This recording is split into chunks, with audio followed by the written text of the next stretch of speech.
Con el gusto de siempre, saludamos a nuestro psiquiatra consentido, y consentido porque, bueno, ha sacado de muchos problemas a muchísima gente, no solo en Querétaro, sino a nivel nacional. Héctor Rocha, ¿cómo estás? Encantado de estar nuevamente contigo, con ustedes en tu programa. Gracias. Encantado, muchísimas gracias, muy bien. ¿Qué es una crisis de pánico? Bueno, se me hace que es un tema muy interesante, muy importante, porque las crisis de pánico, si le podemos llamar de alguna manera, es una experiencia lamentablemente terrible. Solamente quien la ha vivido pues puede hacer un testimonio, pero en realidad yo he visto miles a lo largo de muchos años.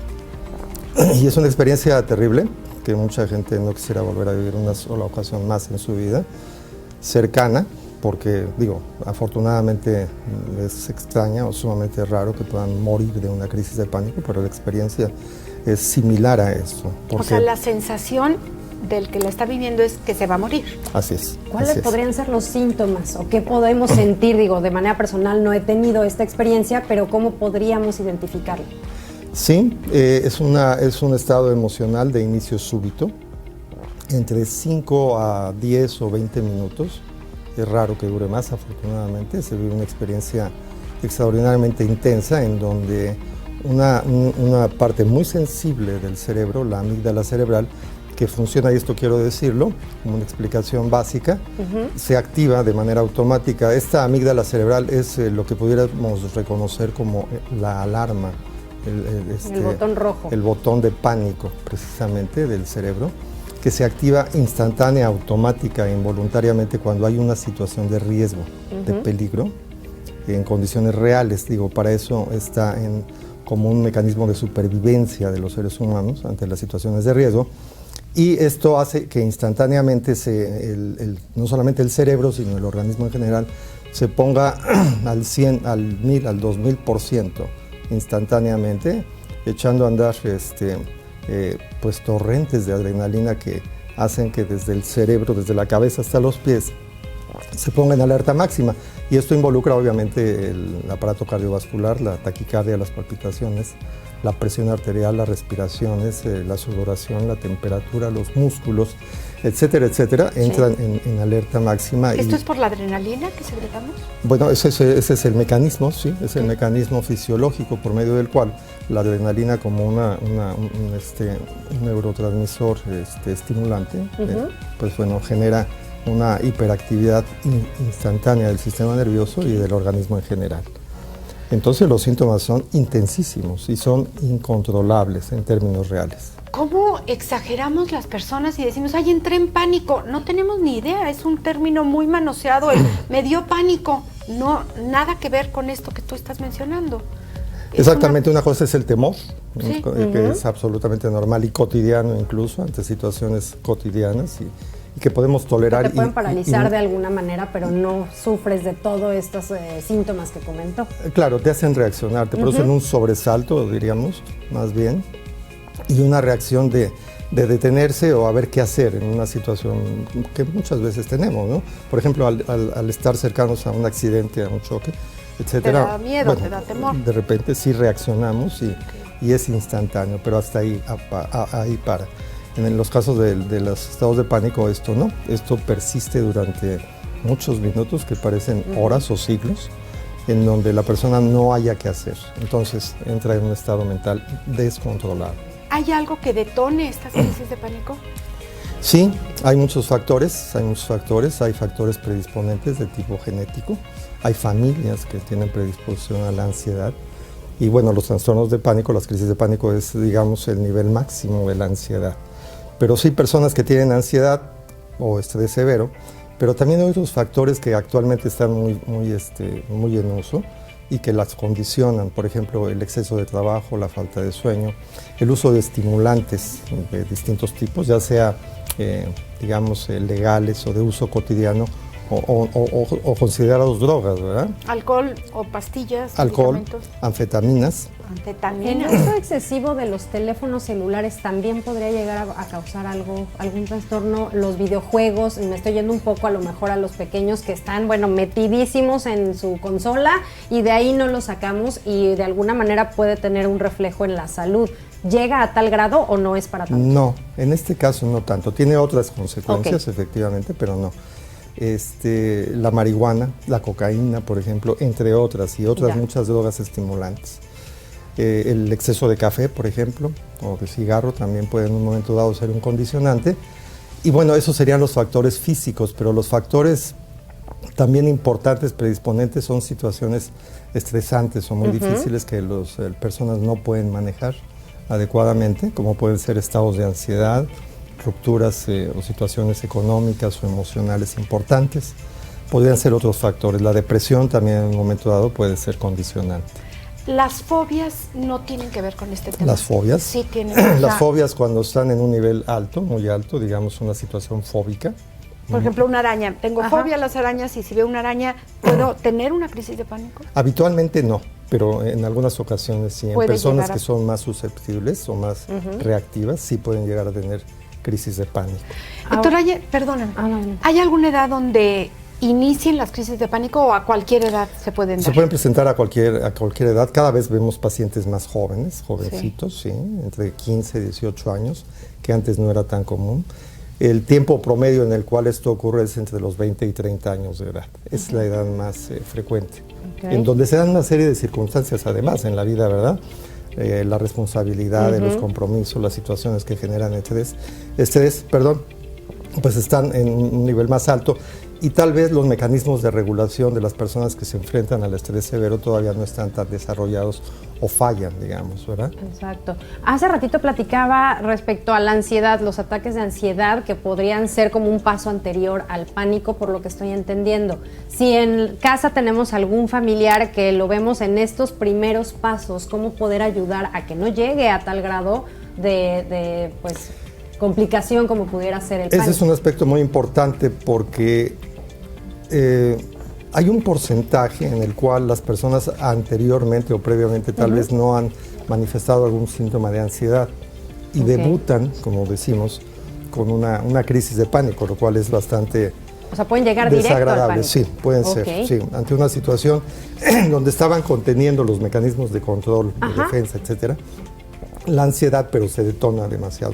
Pero en la mayor parte de los casos sí hay antecedentes. Sí hay antecedentes de ansiedad, de estrés severo, que no llegan al pánico y eso condiciona o hace más sensible estos núcleos cerebrales, el sistema límbico y la amígdala cerebral en específico. Entonces hay que buscar ayuda, eso es fundamental. Esa sería como la opción como familia, apoyarnos en ese sentido. Sí. Estamos recibiendo sus llamadas al 442-238-5255. Ahorita damos lectura a algunas de ellas. Héctor, una vez que se presenta una crisis de pánico, ¿es más factible que se presenten más? Sí, desafortunadamente sí. O sea, se abre la puerta. No hay un patrón específico, pero estas crisis pueden llegarse a presentar en promedio, porque existen los extremos en donde puede haber una crisis, que a lo mejor pasan meses o incluso años que vuelvan a tener otra crisis. Eso es bastante afortunado, digamos, para esas personas, pero no es lo común. En promedio pueden llegar a presentarse una vez a la semana, cada 2 semanas, pero hay pacientes en donde esto ocurre casi diario, casi todos los días. Esto es incapacitante, obviamente. Definitivamente. O sea, no me imagino una persona que puede ir a trabajar, si le da una crisis de pánico en el trabajo, no sé, un padre de familia, una madre que va a recoger a los hijos a la escuela. Esto cambia la mecánica de la familia. Sí, porque a partir de una crisis de pánico ocurren muchos fenómenos, ¿no? Claro. Muchos fenómenos en el sentido de que la persona ya no tiene la confianza y la seguridad de trasladarse. Esto desarrolla lo que llamamos la agorafobia, que es la sensación de ir a un lugar en donde uno no tenga el control o no pueda tener atención médica cercana, porque lo habitual es que corran a los servicios de emergencias, eso es lo común, ¿no? Y está bien. O sea, en el momento de crisis de pánico van a un centro de salud. La mayor parte de los pacientes sí acuden a un servicio de urgencias. ¿Se puede hacer algo en casa o en la oficina si llegamos a tener a alguien con este tipo de crisis para poder ayudar mientras llegan los doctores? Bueno, pues acompañarles ayuda. No se les puede decir cálmate 1000 veces, ¿no? Porque ¿qué hacen? Eso no lo van a poder lloran. Bueno, es diferente la reacción en cada caso. Hay personas que francamente se contienen mucho y no dicen nada, pero sus expresiones fisiológicas y conductuales son manifiestas de una gran alteración. Hay personas que dicen me siento mal, es lo más común. Tengo una taquicardia, creo que me va a dar un infarto, un ataque al corazón, creo que voy a perder la razón, porque esas son las sensaciones. ¡Qué fuerte! Y entonces, pues, generalmente acuden a un servicio de urgencias, lo cual en los servicios de urgencia de los hospitales y las clínicas es bastante común verlos, ¿verdad? ¿Existe algún tratamiento ya una vez diagnosticado, tienes crisis de pánico recurrente, llegamos con los médicos, ¿sí hay alguna solución? Sí, por supuesto. Las crisis de pánico pues han existido pues, con la humanidad todo el tiempo, ¿no? Solo que ahora se diagnostican más conforme ha avanzado más la medicina y hay más difusión de los servicios de salud mental. Sí existen tratamientos, evidentemente, para las crisis de pánico, tratamientos integrales que tienen que ver con un tratamiento farmacológico que dura una buena temporada para regular precisamente los sistemas biológicos cerebrales asociados al miedo, al pánico, a la ansiedad, y tratamientos conductuales, cognitivo-conductuales y otros tipos de terapias. Sí. Justo te está preguntando Georgina Sánchez de Colinas del Sur, que a raíz de la pandemia siento que agarré un poco de fobia a salir a la calle, incluso al supermercado, que si crees que esto pudiera degenerar en algo que amerite tratamiento. Es interesante porque después de la pandemia ha habido una secuela bastante alta de consecuencias y de efectos del síndrome del confinamiento, por ejemplo, el temor al contagio. En fin, muchas después de restricciones. 2 años de estar encerrados. Sí, estuvimos en la cueva, ¿verdad? Nos remontamos a la época de las cavernas. Sí, estuvimos invernando mucho tiempo y entonces el volver a salir genera un estrés y una ansiedad. Mucha gente a estas alturas todavía no acaba de reinsertarse nuevamente en la vida cotidiana. ¿En la consulta lo ves frecuentemente? Con cierta frecuencia, sí. Inclusive todavía hay pacientes que tengo que les cuesta trabajo reintegrarse, entonces hacen salidas muy puntuales y regresan a su casa, que es donde se sienten seguros. Que si amerita tratamiento, me imagino que la respuesta urgentemente, sí. Vamos a hacer una pausa, estamos hablando de crisis de pánico, para que usted pueda hacer todas sus llamadas, si quiere a través de WhatsApp es 442-426-3379, nuestro número telefónico, y si quiere hacer la llamada vía telefónica 442-238-5255. El señor Héctor Jiménez del centro, que si recomiendas el clonazepam para crisis de ansiedad.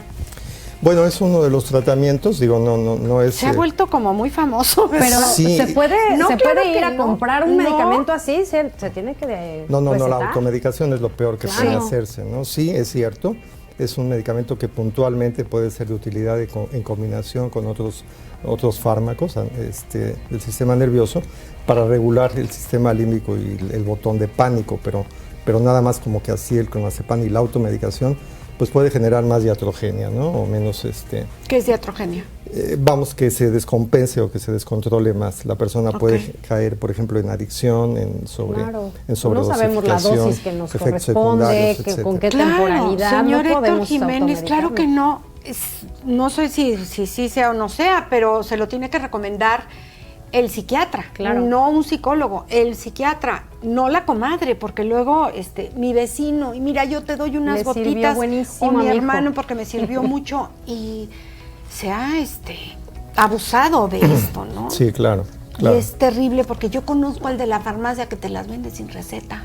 No, o sea, tache para la farmacia, y por supuesto, pues nuestra vida está en peligro, o sea, no podemos automedicarnos, y menos este tipo de medicamentos. Sí, por supuesto. Si no saben los efectos secundarios o las contraindicaciones que puede tener este medicamento en diferentes personas. ¿Qué podría pasar? Digo, para los que se les ha hecho fácil automedicarse y con este tipo de medicamentos tan fuertes, ¿qué pudiera llegar a suceder si no vamos al médico especialista y empezamos a tomar medicamento? Primero, se dosifican mal. Segundo, los efectos secundarios, no saben cómo manejarlos. Tercero, no es un tratamiento o un medicamento milagro, tiene que ir bien indicado junto con otros tratamientos de psicofármacos. Puede generar adicción, dependencia, por supuesto, ¿verdad? Y entonces, en lugar de controlar o de llegar a un fin de regular la ansiedad o el pánico, puede ser un factor después del cual se haga resistencia. Claro, contraproducente, y esto ya no te va a hacer ningún medicamento. Así es. O que cada vez requieras más. Exacto.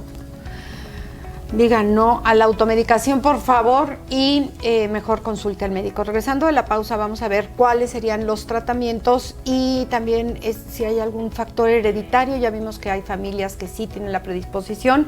Si tiene dudas, por favor, haga sus llamadas en este momento. 442-238-5255. Estamos hablando de crisis de pánico. Regresamos.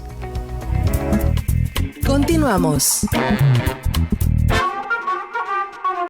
Para, pues, igual todas las llamadas que nos están haciendo favor de enviar. Les recuerdo el teléfono 442-238-5255. Esto es en cabina, y vía WhatsApp 442-426-3379. Continuamos con esta plática y quisiera iniciar con una de las preguntas que ustedes nos están enviando por parte de Irma Casillas. Dice: tengo una conocida a la que le da miedo meter a gente a su casa, ya sea proveedores, plomeros, etcétera. Incluso no le gusta que la vean dejar su casa sola. ¿Este es un problema como del pánico? No son crisis de pánico, más bien es una persona, pues en principio sumamente desconfiada, por supuesto, temor probablemente a los extraños. Ese es un tipo de fobia, podría ser en todo caso, ¿verdad? Claro. No es crisis de pánico, pero también es una situación que puede, pues, dificultar mucho, no solamente el que llegue alguien a tocar la puerta, ¿no? Sino a veces también puede ocurrir en el tema de la socialización, la ansiedad social. Podría haber algo de eso, ¿no? De no tener contacto con los demás. Y si ansiedad. no sale por no dejar sola la casa, bueno, pues entonces sí le está afectando en su vida social o laboral. Claro, sí es un problema. Claro, porque entonces tiene que estar anclada, ¿verdad? De alguna manera, pues obsesiva, a lo mejor, a cuidar su casa todo el tiempo, ¿no? Con lo que esto implica. Que ya platicábamos ahorita que ese será el próximo tema, dado los problemas que tenemos. Exacto. De los famosos TOCs, el trastorno obsesivo compulsivo, el que limpia todo el día, el que tiene que estar todo simétrico, acomodado, el que no pisaba las rayas. Bueno, parece de película, pero no, en la vida real existen o existimos muchos. Sí, hay una subdiagnóstico de muchos trastornos de salud mental. Se calcula desde hace mucho tiempo que hasta posiblemente el 70% de los pacientes que acuden a una consulta general de cualquier hospital o clínica pueden tener algún tema relacionado con la salud mental. Más los que no acuden, imagínate. Sí, que juran que es normal, sí. ¿no? O sea, están muy tranquilos. Yo voy con Héctor más que al dentista. A ver, es que, ¿sabes qué? Sí es mucha la diferencia entre pasártela mal. Yo, en lo personal, tuve una depresión terrible y la diferencia es enorme, ¿no? Decía mi hija que tenía romance con mi colchón porque no quería salir de la cama, y eso era porque hay una sustancia en el cerebro que se me bajó, se me subió, se bajó, ¿verdad? Creo. Ajá, entonces, si se baja, bueno, pues hay que subirla. Es como si te duele el estómago, pues hay que ir al gastro para que te dé algo y que se te quite el dolor de estómago. Pero todavía, cada vez menos, pero todavía existe un poquito el... No, pero es que con el psiquiatra no van a decir que estoy loca. Pues a mí que digan lo que quieran. Yo quiero curarme sentirme bien. Y quiero sentirme bien, claro. Exactamente. Tenemos más llamadas. Sí, tenemos una llamada más por parte de Guadalupe Mendoza. Nos dice, un poco relacionada a la pregunta de la automedicación, pero dice: ¿es cierto que el clonazepam causa daño neuronal a largo plazo? Sí hay un... Depende de muchos factores, y no solamente el clonazepam, muchos otros productos o psicofármacos pueden ser dañinos potencialmente para las neuronas.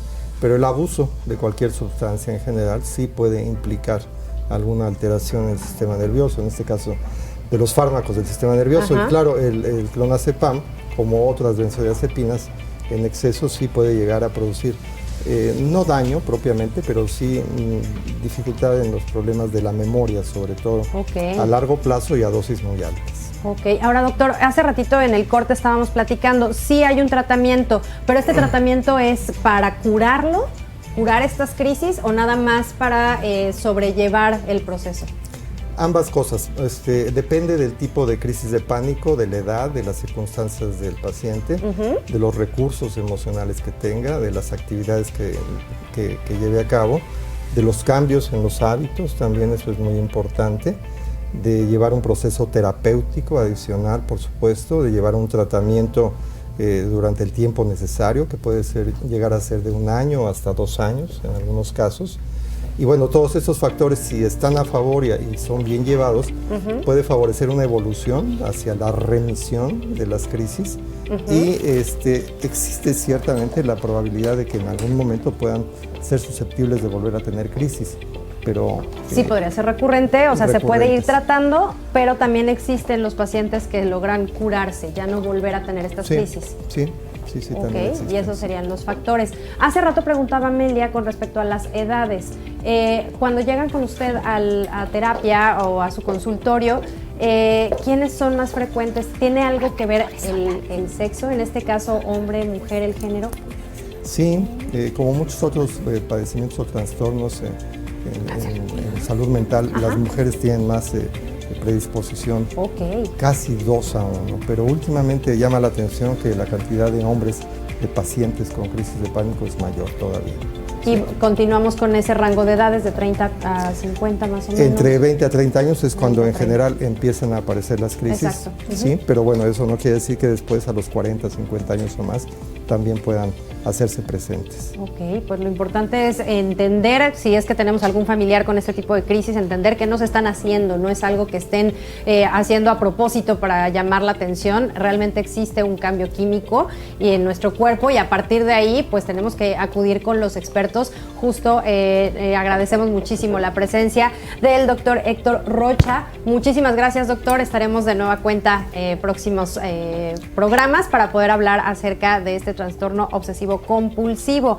Y pues bueno, ahora nos vamos a ir a una siguiente entrevista que mi querida Amelia Cove ya está del otro lado justamente para poder platicar acerca de otros temas de salud.